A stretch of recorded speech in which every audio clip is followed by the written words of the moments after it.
AP ముఖ్యమంత్రిగా ఉన్న cine hero Janasena party అధినేత పవన్ కళ్యాణ్ పీఠాపురం అసెంబ్లీ నియోజకవర్గం నుంచి ప్రాతినిధ్యం వహిస్తున్నారు. అయితే ఏపీలో టీడీపీ, జనసేన, బీజేపీ కూటమి ప్రభుత్వం ఏర్పాటైన తర్వాత ఆయన రాష్ట్ర ముఖ్యమంత్రిగా బాధ్యతలు నిర్వహించడంతో పాటు పంచాయతీరాజ్, గ్రామీణ అభివృద్ధి, గ్రామీణ నీటి సరఫరా, పర్యావరణ, అటవీ, సైన్స్ అండ్ టెక్నాలజీ శాఖలకు మంత్రిగా ఉన్నారు.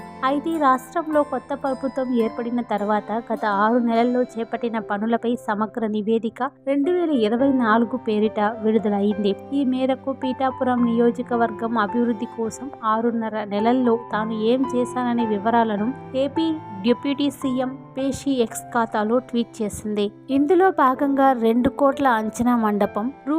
72 లక్షల వ్యయంతో గొల్లపోలులో తాగునీటి సౌకర్యం, 32 పాఠశాలల్లో క్రీడా కిట్ల పంపిణీ, సిహెచ్సిని 100 పడకల ఆసుపత్రిగా స్థాయిని పెంచడం, పాఠశాలలు, కాలేజీల్లో ఆర్ఓ ప్లాంట్లు సహా మరికొన్ని అభివృద్ధి పనులు చేసినట్లు పేర్కొంది. అలాగే డిప్యూటీ సీఎంగా తాను ఏం చేశాననే వివరాలను కూడా పవన్ కళ్యాణ్ షేర్ చేశారు.